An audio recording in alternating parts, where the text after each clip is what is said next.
इस कार्यक्रम की पुण्यार्जक हैं श्रीमती शशि लोहाड़िया धर्मपत्नी श्री अनिल लोहाड़िया मुरादाबाद, श्रीमती वर्षा जैन धर्मपत्नी श्री विकास जैन गुड़गांव, श्रीमती उमा जैन धर्मपत्नी श्री योगेश जैन गुड़गांव, राजकुमार जैन, मधु जैन, मनोज जैन, रूबी जैन, अजय जैन, पायल जैन, अक्षत जैन, अर्पण जैन, प्रेरणा जैन व आन्या जैन, श्रीमती रीटा जैन धर्मपत्नी श्री नरेश जैन, चंदरनगर अजमेर। आदमी क्या है? आदमी क्या है बचपन की बहारों से पूछो। आदमी क्या है बचपन की बहारों से पूछो। आदमी क्या है जवानी के नजारों से पूछो। और आदमी क्या है लकड़ी के सहारों से पूछो। और आदमी क्या है चिता के अंगारों से पूछो। आदमी एक अंतर्देशी लिफाफा है जो 1, 2 और 3 मोड़ के बाद पोस्ट हो जाता है। जीवन में 2 तरह के लोग होते हैं। इसी जिंदगी में, इसी संसार में 2 तरह से जीते हैं जो लोग। एक जीते हैं जो खाने के लिए जीते हैं और एक जीने के लिए खाते हैं। एक आत्मोत्थान के लिए जीते हैं, एक पतन के लिए जीते हैं, एक भगवान बनने के लिए जीते हैं, एक शैतान बनने के लिए जीते हैं। एक संसार में परम उत्कृष्टता को प्राप्त करते हैं तो एक परम निकृष्टता को प्राप्त करते हैं। लोग कहते हैं संसार असार है। मैंने कहा इसी में से संसार में से सार निकलता है। इसी संसार में इन्हीं परिस्थितियों में रहते हुए बहुत लोग ऐसे हुए हैं जिन्होंने अपने आप में आ गए तो परमात्मा पद को पा गए। बाहर भीख मांगी जा सकती है, अंदर संपत्ति पाई जा सकती है। एक भिखारी भीख मांगता था, कई वर्षों तक भीख मांगी उसने। बहुत घर घर जाके दरवाजे पर गिड़गिड़ाया और अपना कटोरा भरा, लेकिन अचानक एक दिन वह मर गया। अचानक क्या? मौत तो निश्चित है।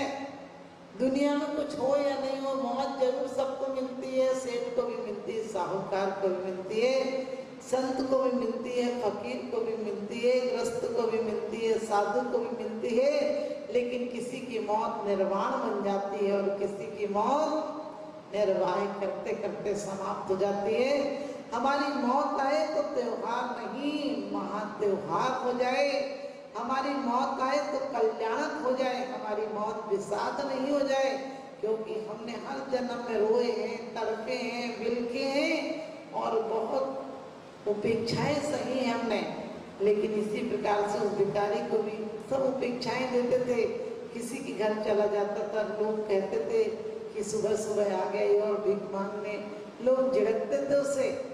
अचानक मरा तो लोगों ने कहा कि अरे ऐसा व्यक्ति था, दरिद्री था, इसकी तो जमीन भी थोड़ी सी मिट्टी भी हटा दो, इसे तो हटा ही दो, इसे तो जला ही दो, लेकिन इसकी मिट्टी भी हटा दो। और जैसे ही मिट्टी हटाने के लिए फावड़ा लगाया, वैसे देखा एक आवाज हुई और देखा वहां पर सोने का बहुत बड़ा घड़ा रखा हुआ था जिसमें हीरे और जवाहरात भरे थे।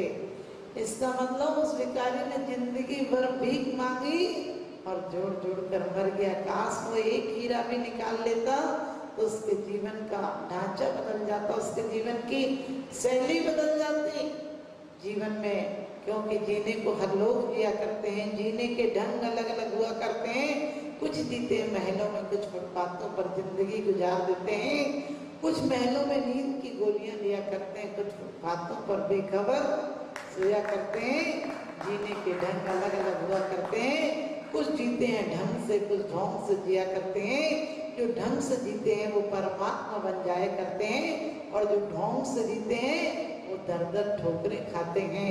हमें दर दर ठोकरें नहीं खानी।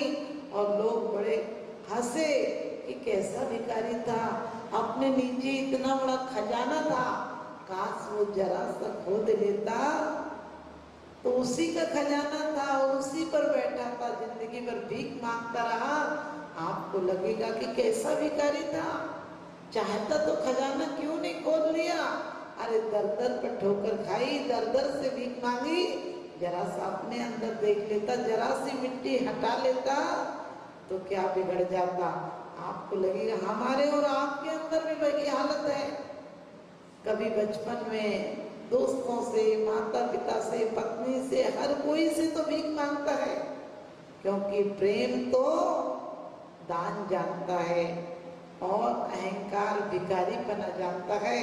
क्योंकि जब हमारा भावनाएं सामान्य स्तर पर होती हैं तो प्रेम बन जाती हैं, और जब ऊपर उठती हैं तो प्रार्थना बन जाती हैं, और ऊपर उठती हैं चरम सीमा पर पहुंचती हैं तो परमात्मा बन जाती हैं, और नीचे गिरती हैं तो वासना बन जाती है।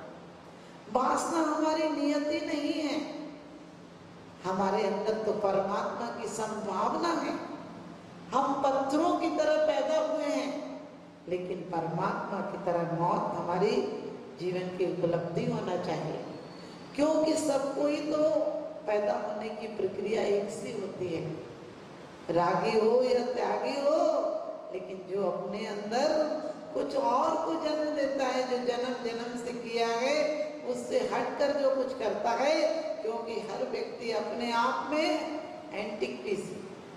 आपने देखा होगा करोड़ों अरबों की संख्या में एक दूसरे से बिल्कुल शकल नहीं मिलती है। इसका मतलब परमात्मा ने तुम्हें बिल्कुल अलग बनाया है, बिल्कुल विशेष बनाया है। तुम सबसे श्रेष्ठ हो, तुम किसी की अनुकृति मत बनो, तुम किसी का अनुगमन मत करो। अनुगमन का मतलब लोग कहते हैं महावीर बनना है, महावीर कैसे बनोगे? महावीर एक व्यक्तित्व स्वतंत्र आत्मा थे, वो अपनी परम उपलब्धि को लेकर सिद्ध हो गए हैं। दोबारा कैसे तुम्हारे बीच में आएंगे? लेकिन हम जैसा कदम बढ़ाएंगे तो हम स्वयं परमात्मा हो जाएंगे। परमात्मा किसी मंदिर में, किसी जगह, ऐसी जगह नहीं रहता है। परमात्मा तो तुम्हारे दिल के अंदर होता है। क्योंकि कहते हैं जिसे ढूंढता फिरता है तू काशी मथुरा काशी, और तेरे ही अंदर बैठा है वह घट घट का वासी। क्यों ढूंढता फिरता है मंदिरों मस्जिदों में? अरे ये तो वो जगह है जो करीने से परमात्मा को हमारी स्मृति के लिए विराजमान किया है, कि इन्हें देखकर हमें ख्याल आए कि मेरा भी स्वरूप ऐसा ही है। निरखो अंगी अंग जिनवर के, जहाँ से झलके शांति अपार। इनके अंग अंग को झलको, एक बार देखो, इनके अंग अंग हमें सूचनाएं दे रहे हैं कि और कितने दिनों तक संसार के काम करोगे। हाथ पर हाथ रखकर बैठ जाओ, तुम्हारी अवस्था यही श्रेष्ठ अवस्था है। चरण कहते हैं कब तक घूमोगे? कहाँ कहाँ घूम चुके हो, कहाँ कहाँ मैं घूम चुका हूँ, मेरी व्यथा पुरानी है। जहाँ गई मैं मिले लुटेरे, लूटी पूंजी सारी रे। अरे कौन पता था कौन माँ बाप बनेगा, कौन भाई बहन बनेगा, कौन चाचा ताऊ बनेगा? कौन सी जगह थी? हमें पता था कि हम कहाँ पैदा होंगे? कुछ नहीं पता था, लेकिन आए तो यहाँ पर सारे लुटेरे एक साथ आ गए। हम लोग कहते हैं परिवार, जो परी यानी चारों ओर से बाहर करे वो है परिवार। जब तक बैल न दे बनियारो तब तक चाहे घनेरी, और थके बैल की बात ना पूछे फिरता गली गली रे।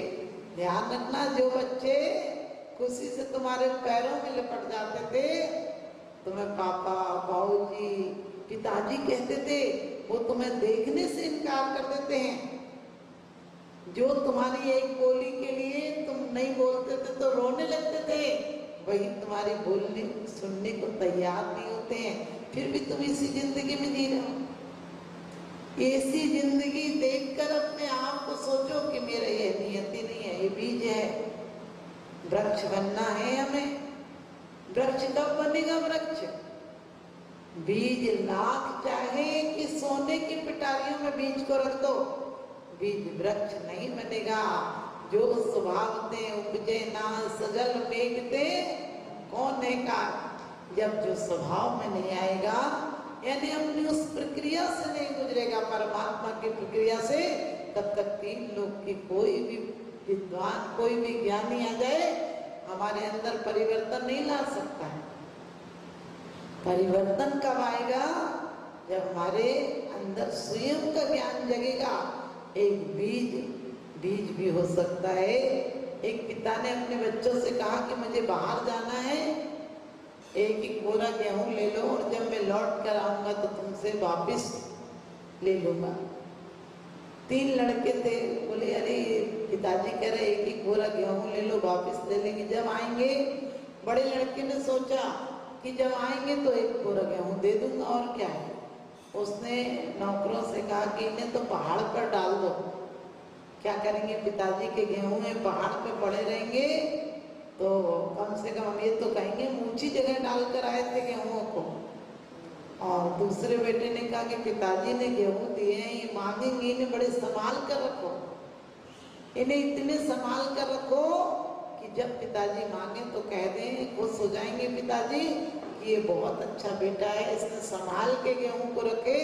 तो उसने लिया, एक संदूक मंगाई अच्छी सी, और संदूक में गेहूं की बोरी बढ़िया से रख दी, बढ़िया से रख दी ने रखी दी। कैसे रखी जाती इसका ख्याल नहीं किया। और कहते हैं तीसरे बेटे ने सोचा पिताजी ने गेहूं दिए हैं, गेहूं तो गेहूं होते हैं, इसका क्या करूंगा रखकर। इसे समय पर आने पर खेती कंकड़ रहती, घास फूस रहती, अच्छे से जोता उसको। और ऐसे ही आषाढ़ का महीना आया और बरसात हुई और उसने उस गेहूं को, बीज को खेत में बो दिया, सही समय पर बो दिया और सही समय पर बो दिया। और पिताजी 3 साल बाद लौटे यात्रा से। 3 साल बाद लौटे तो उन्होंने वही सवाल था कि लाओ गेहूं दिए थे वापस कर दो। एक बेटा बोला हमने तो पहाड़ों पर डाल दी ताकि आप खुश हो जाओ कि हमने आपकी दी हुई चीज पहाड़ों पर डाली है। दूसरा बोला पिताजी हमने इतने सुरक्षा से रखे हैं कि आप देखना, बिल्कुल आप कहीं भी देखना वो गेहूं बढ़िया से आपको मिल जाएंगे। पिताजी ने कहा दिखाओ, और वो गया देखने तो गेहूं तो नहीं था, बिल्कुल कीड़ों का वो जरूर बचा था, सारे कीड़े खा गए थे उस गेहूं को। लेकिन तीसरे छोटे बेटे से पिताजी ने कहा कि वो गेहूं लाओ। तो बोला पिताजी अब गेहूं ऐसे थोड़ी आ सकते हैं, कोई ट्रैक्टर गाड़ी भेजो, आपके वो गेहूं तो बहुत बहुत बढ़ गए हैं। पिताजी ने कहा गेहूं कैसे बढ़ गए हैं? उन्होंने कहा उन्हें हमने समय पर खेती में डाल दिया था, खेतों में डाल दिया था, और एक एक गेहूं हजार हजार गेहूं लेकर लौटते हैं। इसीलिए वैराग भावना में कहा है बीज राखी फली भोग वे, ज्यों किसान जग माहे, त्यों चक्री नृप सुख करे, धर्म विसारे नाई। क्या बीज राख फल भोग में, ये धर्म का, ये चेतना का बीज मिलाए से ऐसे ही मत खो देना, वरना भले तुम उसे तरक्की समझते हो, पहाड़ समझते हो, ऊंचाइयां समझते हो, इसे भोग में लगा दोगे तो ये रोग पैदा कर देगी। इसे बहुत प्रकार के जानवर कहें, रिश्तेदार कहें, हमारे अपने कहें, पंचेंद्रिय के विषय कहें, और व्यसन कहें, पाप कहें, कसाई कहें, ये पक्षी जाकर तुम्हें ऊंचाई पर दिखेंगे, तुमने बीज डाले हैं लेकिन सारे खा जाएंगे, तुम्हारे जीवन में तुम्हें भिखारी करके भेज देंगे। लेकिन यदि तुमने इसे संभाल कर रखा, किस चीज को, चोरी आप किसको मानते हैं?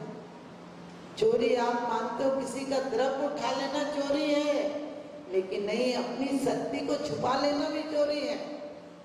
द्रव्य चोरी है, क्षेत्र चोरी है, काल चोरी है और भाव चोरी है। तो इसी प्रकार से हमने यदि तिजोरियों में रख दिया इस तन को, इस मन को परिवार में कैद करके रख दिया, तो अंत में क्या मिलेगा? खाक मिलेगा। अति संक्लेश भावते मरो, घोर शुभ्र सागर में पड़ो। अत्यंत संक्लेश भाव से मरेगा तो नरक गति मिलेगी। नरक गति में जाना हो तो ध्यान रखना, यहाँ प्रत्येक बात पर चिड़चिड़ाना, गुस्सा करना बिल्कुल नरक की टिकट बुकिंग रहेगी। अजीब लोग हैं, जब भी कोई मरता बोले स्वर्गवास हो गया, उन्होंने टिकट बुक कराई थी क्या? जब देखो किसी कोई दिल्ली से मरे, काशी से मरे, मथुरा से मरे, कोसी से मरे, सभी स्वर्गवास जाते, तो नरक में किसका वास होगा? अरे जीवन भर नरक बना के जीते हो, चिंता विषाद में जीते हो, फिर मरने के बाद कहते हो स्वर्गवास हो गए। कहाँ से हो जाएगा स्वर्गवास? जीवन भर स्वर्ग से जियोगे, जीवन भर आनंद में जियोगे, जीवन भर आनंद बांटा होगा, तो तुम्हें स्वर्ग मिलेगा। तो पिताजी ने देखा कि वास्तव में वो तो पूरे कुछ नहीं बचा था, गेहूं का तो एक दाना नहीं बचा था, 3 साल में घुन लग गया था। लेकिन तीसरे बेटे ने देखा, उसको तो देखकर पिताजी ताज्जुब कर गए, कई ट्रक गेहूं हो गया था 3 साल में। तो पिताजी ने पूछा ऐसा क्यों किया? बोले पिताजी बीज दिए थे और वो भी बाप के हाथ के बीज थे। वो बेटा नालायक होते हैं जो बाप की दौलत को खाकर साफ कर देते हैं, वो बेटे लायक होते हैं जो बाप की दौलत में 4 चांद लगा देते हैं। मैं उस दौलत की बात नहीं करती हूँ जो संपत्ति के ठीकरों को हम दौलत समझ लेते हैं, ईंट के भट्टों को हम मकान समझ लेते हैं, और मिट्टी की तरह सोना भी खनिज पदार्थ है, उसको हम जीवन की दौलत समझ लेते हैं। वो दौलत नहीं है। कनक कनक ते 100 गुणी मादकता दिखाए, या खाए बोराए सब बापाए मोराए। ये कोई उपलब्धि नहीं है कि सोने के क्या करोगे, जितना चाहे सोना जोड़ लेना, 100 तोले चाहे 200 तोले चाहे 500 तोले, मरते टाइम 1 तोला भी तुम्हारे साथ जाने वाला नहीं है। लाखों दोस्त बना लेना, लाखों फ्रेंड्स बना लेना, मरते टाइम एक भी बंदा तुम्हारे साथ, अर्थी तक तो चले जाएंगे, अर्थी के आगे कोई नहीं जाएंगे। मुझ छोड़ने को, मुझ अकेले को छोड़ने हजारों लोग आए, मुझ अकेले को छोड़ने हजारों लोग आए, उनमें से सिर्फ 4 ही उठाकर मुझे लाए और छोड़कर ऐसे चले गए, छोड़कर ऐसे चले गए जैसे खुदा से उधार मांग कर लाए। इस कार्यक्रम के पुण्यार्जक हैं श्री अल्पेश विनोद गांधी, श्रीमती पायल गांधी, रिया गांधी, सिमोनी गांधी, मुंबई महाराष्ट्र। श्री आजाद जैन 9/70 आर्यनगर, कानपुर, उत्तर प्रदेश। श्री मुकेश जैन, श्रीमती सोनिया जैन, जयपुर, राजस्थान। श्री सुरेंद्र जैन पुत्र स्वर्गीय श्री ओम प्रकाश जैन, खेतवाले परिवार, प्रधान दिगंबर जैन समाज, गन्नौर, हरियाणा। भगवान आदिनाथ दिगंबर जैन मंदिर, डोंबिवली, महाराष्ट्र।